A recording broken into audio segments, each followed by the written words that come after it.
Hola, ¿cómo estás? Muy buenas tardes, te doy la bienvenida una vez más a Todo Tiene un Porqué en la televisión pública argentina. Programa de personajes, el que nos toca hoy, y vamos a hablar de dos grandes personajes de la historia del cine. Sin duda, los dos máximos exponentes de la etapa del cine mudo. Estoy hablando de Charles Chaplin y de Buster Keaton, dos personajes que fueron contemporáneos, los dos nacieron sobre fines del siglo XIX y sus vidas tienen varios puntos de contacto porque los dos fueron niños artistas. Chaplin era británico, Buster Keaton era estadounidense, pero los dos formaban parte de familias de artistas en un mundo del espectáculo que era muy diferente al que conocemos hoy. Cuando se subieron por primera vez a un escenario, tanto Chaplin como Buster Keaton, el cine de hecho todavía no existía, pero ya muy jóvenes ellos hicieron sus primeras armas en Hollywood y se convirtieron en las dos principales figuras de esa primera etapa del cine mudo. De hecho, se trató de generar alguna especie de antagonismo, ¿no? De presentarlos como figuras opuestas, algo que el tiempo iba a desmentir porque ya entrada la segunda mitad del siglo XX, Chaplin va a convocar y a dirigir a Buster Keaton en una película y van a compartir además algunos minutos en escena, minutos que quedaron por supuesto guardados para la gran historia del cine. De Chaplin y de Keaton hablaremos hoy con especialistas y también, por supuesto, con mis compañeros. ¿Cómo estás, Paloma? Muy bien, ¿vos, Juan? Muy bien, gracias. Paloma Boxer. En un momento de su carrera, Chaplin se vio obligado a abandonar los Estados Unidos, acusado de comunista, se refugió en Europa, en el marco de una casa de brujas política que se conoció como macartismo. Claro. Vamos a tener una nota con un doctor en historia que nos va a explicar el contexto histórico en el cual surge el macartismo y a qué otras figuras del espectáculo abarcó. Había terminado la Segunda Guerra Mundial, teníamos, ¿no?, el capitalismo y el comunismo, se trataba de perseguir comunistas, ¿no? Empezaba la Guerra Fría. Ese es el contexto y lo vamos a desarrollar más tarde. ¿Cómo estás vos, Florencia Ballarino? Muy bien, Juan, y vamos a hablar también hoy de Candilejas, la película que unió por primera y única vez a Chaplin y Buster Keaton en 1952. A pesar de esa supuesta rivalidad que vos también mencionabas al inicio, la realidad es que en el set de filmación se llevaron muy bien y esos casi 9 minutos que están en pantalla juntos son brillantes. Así que en un informe vamos a conocer más sobre esta película, Candilejas. Más allá de la persecución, bueno, a Chaplin le fue mejor en la vida que a Buster Keaton y ahí le tendía una mano generosa, ¿no?, a quien había sido, bueno, su rival en la competencia a comienzos del siglo. ¿Cómo estás vos, Maximiliano Tomás? Muy bien, Juan, y vamos a hablar, aunque sea lateralmente, de literatura, porque hablando de relaciones en el set, Buster Keaton fue dirigido también por Samuel Beckett, el poeta y el dramaturgo irlandés, en su única película, de 1964. Parece que no dio para más, ¿no? Exacto, que se llamó Film, y esa fue una de las relaciones que no prosperó, precisamente. O sea, no se llevaron muy bien. Casi, te diría, no se llevaron. Tenemos un informe que habla sobre esa situación verdaderamente excepcional. Keaton quedó como su personaje de cine mudo, parece. No aportó mucho. Vamos a recorrer esa anécdota, pero recibamos ya a nuestro primer invitado para empezar a hablar de Charles Chaplin. ¿Quién viene, Paloma? Nos visita Luis Ormaechea. Él es historiador e investigador de cine, es licenciado en artes en la UBA, es docente en la UNA y en la ENERC y tiene publicados varios artículos y ha participado en numerosos congresos y jornadas de su especialidad. Muchas gracias, Luis, por estar con nosotros. Muchas gracias por invitarme una vez más. Un placer. Bueno, primero una suerte de definición, ¿no? ¿Quién fue Charles Chaplin? Pregunta difícil. Difícil, sí. Es una de las personalidades más importantes de toda la historia del cine. Es uno de los íconos del siglo XX, sin lugar a dudas. Uno de los cómicos más geniales del séptimo arte. Y una persona muy controversial en diversos aspectos de su vida. Y vamos a meternos con esas controversias cuando empecemos a conversar. Te propongo antes, Luis, que veamos un poco quién era Charles Chaplin antes de convertirse en el Chaplin que todos conocemos, ¿no? Recorrer un poquito su infancia y sus comienzos en la industria del cine. Chaplin antes de ser Chaplin.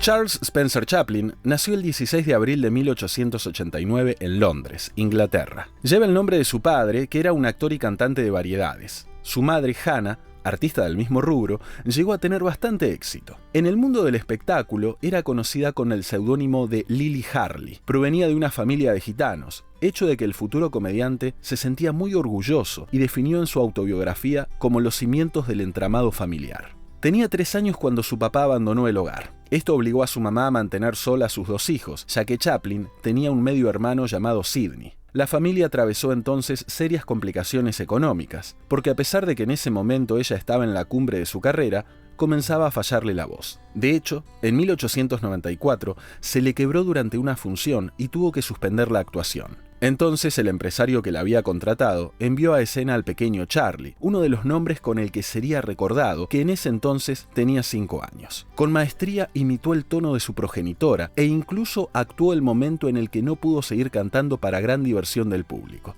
Este fue el debut artístico de quien luego se convertiría en una de las figuras más importantes de la historia del cine. Finalmente, una enfermedad de la laringe terminó con la carrera de su madre, y debido a sus continuas internaciones como consecuencia de su salud mental inestable, ya que sufría de depresión nerviosa, sus hijos fueron ingresados primero en un asilo del sur de Londres y luego en la escuela Hanwell para huérfanos y niños pobres. Estas vivencias marcadas por la miseria y el infortunio luego tendrían una gran influencia en su obra. En 1897, Chaplin se unió a un grupo de actores juveniles aficionados que hacían giras por los pueblos, y más tarde formó parte de otras compañías ambulantes profesionales, aunque muy modestas.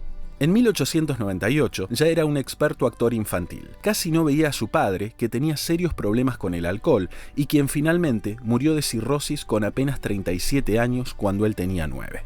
Así, siendo muy joven, fue encadenando trabajos esporádicos en el vodevil, hasta que en 1906 fue contratado por un circo como una de sus principales atracciones. Y al año siguiente, por la célebre compañía de Fred Karno, un empresario teatral especializado en espectáculos cómicos de pantomima. Aquí coincidió con su hermanastro, que también era artista de music hall, y con Stan Laurel, el mismo que años más tarde formaría con Oliver Hardy el popular dúo cómico El Gordo y el Flaco. Enseguida se destacó por su talento para la interpretación, y en poco tiempo se convirtió en el actor principal. De esta manera, Charles Chaplin iniciaba una carrera que encontraría en el cine, esa industria novedosa en aquellos años de infancia, su consagración internacional.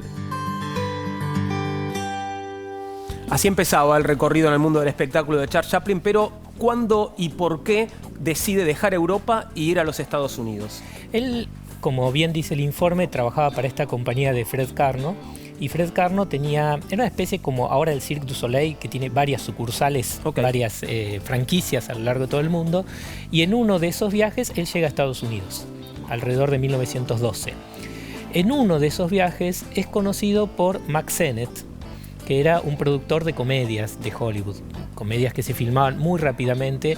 Lo ve actuar y a partir de ahí le ofrece quedarse para trabajar en la industria de Hollywood. O sea, él viajó por una gira teatral nada más y terminó siendo contratado para el incipiente Hollywood de 1913. ¿Y cuál va a ser esa primera película que Chaplin haga para Hollywood? Esa película se llamó en castellano Charlotte Periodista, y es de 1914, es un cortometraje cómico de muy corta duración, alrededor de 15-20 minutos. ¿Qué tipo de humor contenía ese corto? En general, la química que buscaba Mack Sennett en sus actores y actrices en esa época era un humor muy físico, de muchos golpes, cachetadas, lo que se llama slapstick. Persecuciones, burlas a la autoridad, tropezones, caídas, pastelazos. ¿Y por qué se va a destacar Chaplin en ese cine mudo? En ese primer momento Chaplin no encuentra un lugar cómodo porque era un cine que no había personajes, eran simplemente tipos o estereotipos, y Chaplin estaba acostumbrado ya por su formación teatral a tener un personaje. Entonces de a poco él va a ir peleándose con los directores para poder empezar a construir el personaje que lo va a hacer famoso y con el cual va a trascender. Es un proceso medio lento, que él es muy gracioso cómo se va metiendo, porque los directores le cortaban las partes donde él componía un personaje. Entonces él, para evitar que se las cortaran, lo hacía en el comienzo y en el final de las escenas, que eran las que garantizaban la continuidad entre un plano y otro. Entonces el montajista no podía sacarlas. Entonces de a poquitito se fue metiendo en el personaje del vagabundo, que ya está en su segundo corto para Sennett, y a partir de ahí empieza a desarrollar un personaje que va a culminar después de muchos cortos, unos años después. Ahora, entre 1914 y 1915 le graba 50 películas. ¿Cómo hace para filmar tanto? Era la forma de trabajar de Hollywood en esos años. Y eran cortitas además, ¿no? Sí, mayormente de 2 rollos, o sea, aproximadamente 20 minutos de duración cada una. Y se filmaban a razón de una por semana. Se escribía, se filmaba, se montaba y ya estaba lista en solo una semana cada película. Era una trituradora de carne humana. O sea, realmente se trabajaban las horas que fueran necesarias, no había ningún tipo de protección sindical, salarial, nada. Simplemente es hasta que se termine. Y lo que contaban esas películas es un poco lo que referías, ¿no? ¿O había alguna variedad en cuanto a los contenidos, los guiones? No, básicamente lo que se buscaba era un humor directo, que el espectador reaccionara rápidamente frente a este slapstick, estas cachetadas, estos golpes con palos, con bolsas, con distintas cosas, y muy pocos argumentos se podían desarrollar en ese contexto. Era simplemente la situación de alguien que se metía en un problema y salir de ese problema. Era básicamente eso. Bueno, vos te referías a la primera película como Charlotte periodista. Bueno, Charlotte o Carlitos o el vagabundo fue el nombre, ¿no? Que finalmente termina teniendo ese personaje icónico de Charles Chaplin. Si bien no estaba todavía del todo definido en esa primera película, se la conoce con ese nombre, ¿no? Exactamente, sí. Porque su forma de caminar, su forma de moverse, su forma de tratar de diferenciarse del resto de los cómicos, hicieron que la gente muy tempranamente ya empezara a decir, bueno, acá hay alguien. Entonces los productores dijeron, bueno, hay que identificarlo como tal, y entonces ahí donde surge la idea de Charlotte en distintas ocupaciones, distintos problemas. Bueno, obviamente para eso ayudó mucho la icónica vestimenta de Carlitos Chaplin, esa que todos conocemos. Vamos a contarte la historia de cómo Chaplin fue construyendo ese personaje y dotándolo de ese vestuario.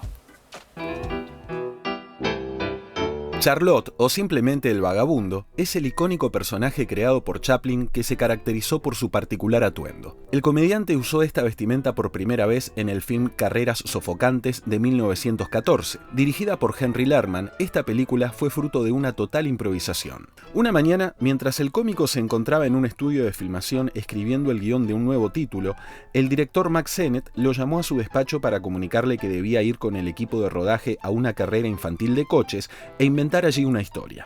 La idea que se le ocurrió fue sencilla. Una vez que llegaran al circuito, se pondrían a filmar como si fuera un documental, y la situación hilarante surgiría cuando uno de los espectadores se acercara a la cámara y empezara a interponerse constantemente delante de ella. Y por supuesto, ese molesto sujeto iba a ser el personaje de Chaplin.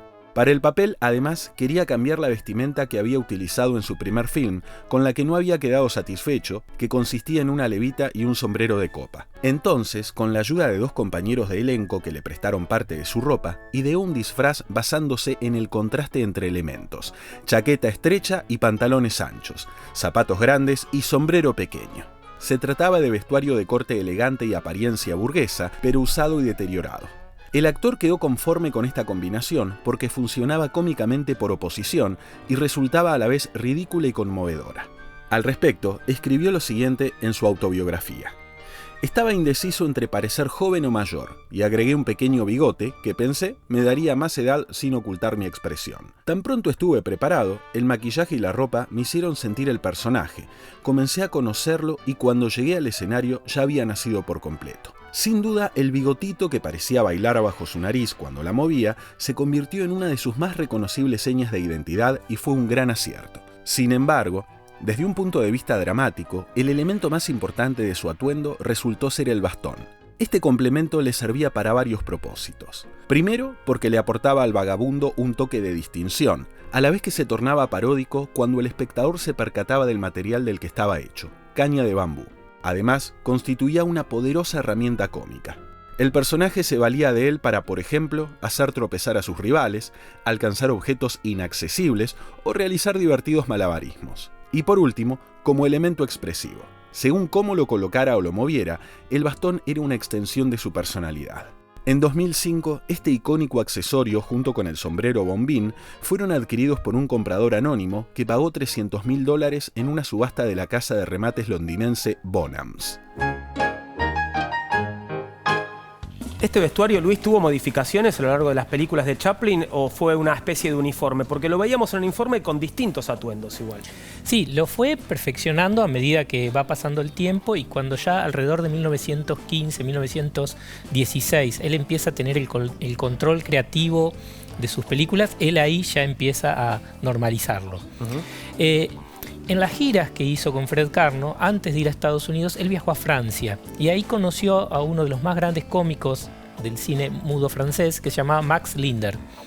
Max Linder representaba a un burgués que se burlaba de las convenciones de la vida burguesa y tenía una vestimenta como la que empezó a usar Chaplin, pero en serio. Claro.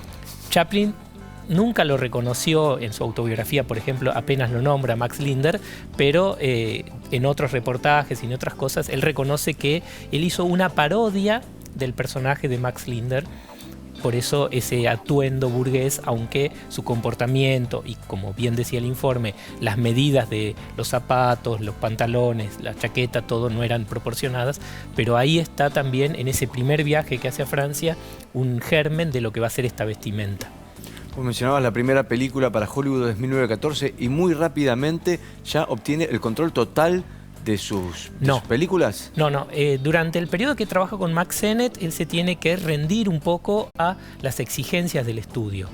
Cuando Chaplin empieza a descubrir, es una de las primeras estrellas del cine. Entonces dice, esto que me estás pagando no me alcanza, quiero más. Y además quería que le dieran más material virgen para hacer más experimentos. Esas dos exigencias hicieron que Mack Sennett le dijera no podemos hacer esto. Entonces él dice, me voy.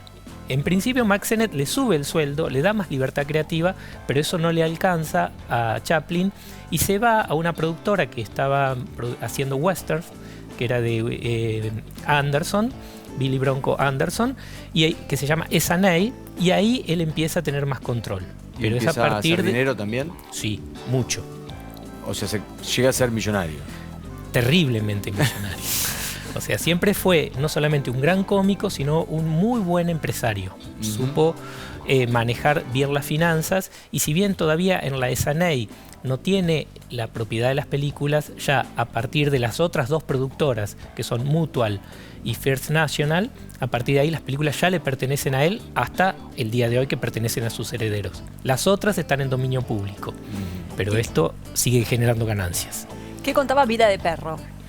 Vida de Perro es un corto donde él lo muestran a él, que es amigo de un perro, comparte su soledad con un perro y con una chica que trabaja en un cabaret. La suerte cambia cuando encuentra una billetera y empiezan a tener un destino un poco más próspero, esa familia. Esa familia ensamblada, digo, no formalizada por ninguna institución, nada, pero el perro y la chica que trabaja en el cabaret. Armas al hombro también quedó como una de sus películas más emblemáticas en la historia. ¿Qué cuenta? Es un relato sobre la Primera Guerra Mundial, donde lo vemos a Charlotte metido en las trincheras, haciendo todo tipo de torpezas, pero por esas cosas que le pasaban al personaje, a veces lo llevaban a la desgracia y otras veces a la gloria, logra detener al Kaiser y a todo el Estado Conjunto Mayor alemán, transformándose en un héroe de guerra. Estamos todavía en esta etapa temprana, ¿y de qué años estamos hablando? Porque también está El Chico, ¿no? Que se volvió una película de culto. Estas películas estamos hablando de los años 17, 18, que es el periodo donde él más trabaja, donde trabaja sin parar. El Chico, o El Pibe, como se conoció acá en Argentina, es del 21. Ok, un poco posterior. Es un poco posterior. Él ahí ya se pelea con todos los productores y arma una productora que es Artistas Unidos, junto a Mary Pickford, que es una de las actrices más importantes de Hollywood del momento, Griffith, el padre del cine, y otras distintas personalidades del momento, para no tener que lidiar con los magnates de Hollywood que ya estaban creciendo y quedándose con todas las ganancias. Entonces, El Pibe es una película todavía hecha para otros estudios, pero ella arma su propia empresa, Artistas Unidos. Es la que tiene, bueno, esa imagen tan recordada, ¿no? De él sentado junto al nene, ¿no? En el portal. Eso es del Pibe, ¿verdad? Eso es del Pibe. ¿Ahí ya dirigía sus películas, Chaplin? Sí, él ya en el 16 empieza a tener el control absoluto de sus películas. De hecho, con Mack Sennett también ya empieza a codirigir con Mabel Normand, que era una actriz con la que trabajó muchísimo. Empiezan a compartir la codirección, porque él se da cuenta que por el tipo de humor que él quería desarrollar, necesitaba ser dirigido por sí mismo. Claro. En rigor, quien lo dirigía siempre era un asistente de dirección que hacía lo que él le pedía, porque claramente no podía estar detrás de cámara al mismo tiempo. Pero por su particular forma de humor no podía ser dirigido por cualquiera. Entonces él marcaba cómo lo iban a dirigir, así que prácticamente siempre dirigió. Llegamos finalmente a una de las grandes obras del cine, de la historia del cine, que es Tiempos Modernos. ¿Por qué se la considera una obra maestra? Es una película que Chaplin le significó un montón de cosas, porque por un lado ya había llegado el cine sonoro. Chaplin se había resistido tremendamente al cine sonoro, precisamente porque su personaje no hablaba. Entonces tenía miedo que la voz le hiciera perder todo el encanto que ese personaje tenía. Y es una película que empieza a trabajar temas que estaban muy en boga en ese momento. Es el momento del New Deal en Estados Unidos, la crisis económica, los intentos del gobierno por sacar a la gente de esa crisis que había provocado el crack de la bolsa en el 29. Entonces es una película donde lo vamos a ver realizando un montón de acciones que tienen que ver con el mundo fabril, que tienen que ver con distintos oficios que él va desarrollando, y por eso en su momento causó una gran sensación su estreno. Él además fue perseguido, ¿verdad? ¿No? Por el macartismo. Sí, Chaplin tenía una vida personal bastante conflictiva. Sus biógrafos coinciden en señalar que tenía una cierta afición hacia las menores de edad. De hecho, estuvo casada con una menor de edad, y eso le generó un montón de problemas por parte de las ligas moralistas de los Estados Unidos. Además, él nunca quiso nacionalizarse estadounidense, entonces eso les molestó mucho también a los nacionalistas, y eso fue generando un caldo de cultivo para que más adelante lo acusaran de comunista y le quisieran imponer trabas a su trabajo. Es curioso porque él antes había hecho El Gran Dictador también, ¿no? Había tenido una crítica como bastante fuerte hacia el nazismo, pero de todos modos, bueno, se lo persiguió igual terminada la Segunda Guerra. Cuando hizo El Gran Dictador, él estuvo dudando hasta último momento de incorporar a Stalin o no. Y no lo incorporó. Y para Estados Unidos, una vez comenzada la Guerra Fría, Stalin era un dictador a la altura de Hitler y de Mussolini. Entonces le cuestionaron fuertemente no haber incluido a Stalin dentro de esas caricaturas a los grandes dictadores. Vamos a hablar sobre el macartismo, nos lo va a contar en realidad Fabio Nigra, que es doctor en historia y nos va a explicar qué fue el macartismo. Bueno, el macartismo fue un fenómeno que tuvo su epicentro en Estados Unidos en la década de 1950. En realidad fue como una especie de oleada, de histeria colectiva, que tiene una explicación superficial y una explicación profunda. La explicación superficial tiene que ver con una persecución hasta irracional contra el comunismo, la supuesta infiltración comunista o soviética en Estados Unidos después de la Segunda Guerra Mundial. Y la explicación profunda tiene que ver con algo un poco más complicado, que es una interrelación entre lo que sería el complejo militar industrial y las alianzas previas. Explico. El complejo militar industrial se consolida durante la Segunda Guerra Mundial y es la profunda alianza que hay entre la industria de la defensa y los altos mandos militares. Por un lado, lo que hoy por hoy estaría aceptado en el mundo académico es que Estados Unidos necesita un estado de guerra permanente. El segundo gran aspecto es, no nos olvidemos que durante la Segunda Guerra Mundial la Unión Soviética fue aliado de Estados Unidos en contra de los nazis. Y eso generó desde el Estado norteamericano una política de mirar bien a la Unión Soviética, esconder los desastres que puede haber hecho el estalinismo. Ahora bien, empezada la Guerra Fría, no es más nuestro amigo. Y entonces el macartismo viene a ser el soporte cultural ideológico de la necesidad del enemigo permanente. Entonces, ¿qué es? Un senador por Wisconsin, muy oscuro senador, nunca hizo gran cosa, un hombre con severos problemas de alcoholismo. Un día en 1950, con un papel en la mano, da una conferencia de prensa diciendo que había 205 comunistas infiltrados en el Departamento de Estado. El Departamento de Estado es como si fuera la Cancillería Argentina. Y logra, en base a esos 15 minutos de fama, logra que lo nombren en la Comisión de Investigaciones Permanentes, de la que dependía una comisión que ya venía desde mediados de la década del 30, que era el Comité de Actividades Antinorteamericanas. La lógica fue acusar a gente que más o menos conocían, que por ahí tenía un pensamiento progresista, era un liberal de izquierda, y mucha de esa gente después era acusada de ser criptocomunista, filocomunista o compañero de ruta del comunismo. Eso desata una caza de brujas. Y lo que hace McCarthy, que en realidad él no estaba en las audiencias, él era parte de otra comisión, pero impulsaba y sostenía a senadores que citaban a figuras públicas y lo contrastaban y le exigían que confiese si era comunista o no. ¿Cuál es el límite del macartismo? Cuando se mete con el ejército. ¿Por qué? Porque el presidente era Ike Eisenhower. Ike Eisenhower, comandante supremo de las fuerzas aliadas, o sea, un general político. Y cuando él salió a decir, cuando McCarthy salió a decir, infiltración comunista llegó al ejército, ahí está, se le tiró a las Fuerzas Armadas, o sea, cabe pensar, al complejo. Se metió contra el complejo y ahí los grandes capitalistas y el Estado hicieron la cruz y ahí el tipo siguió poco tiempo más su decadencia, su alcoholismo y muere en el 57. El daño que hizo el macartismo es incalculable. Pero valga la reivindicación, por ejemplo, Woody Allen, que hace una película que se llama El Testaferro, en la década de 1970, y la inmensa cantidad del equipo técnico son gente que estuvo en listas negras. El guionista, el director de cámara, el director de montaje, el director de fotografía, todos. Y él hace de Testaferro de uno de los guionistas, como dice en la película, blacklisted, ¿no?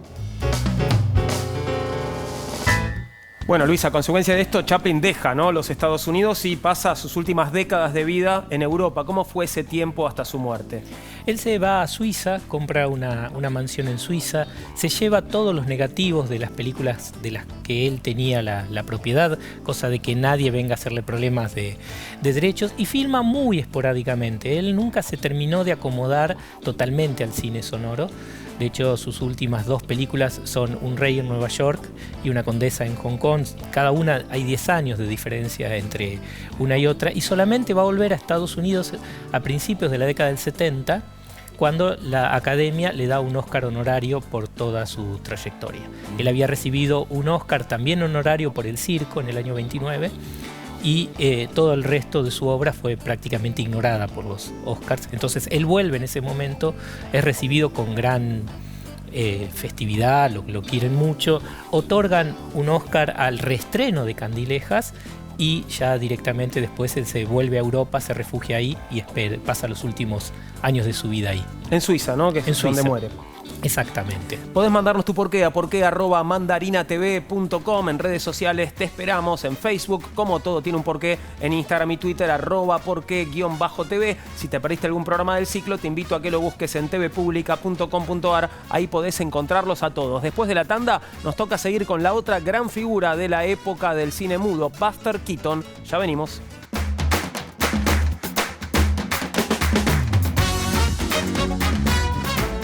El 6 de enero festejamos con juguetes el Día de Reyes, por una infancia feliz y segura.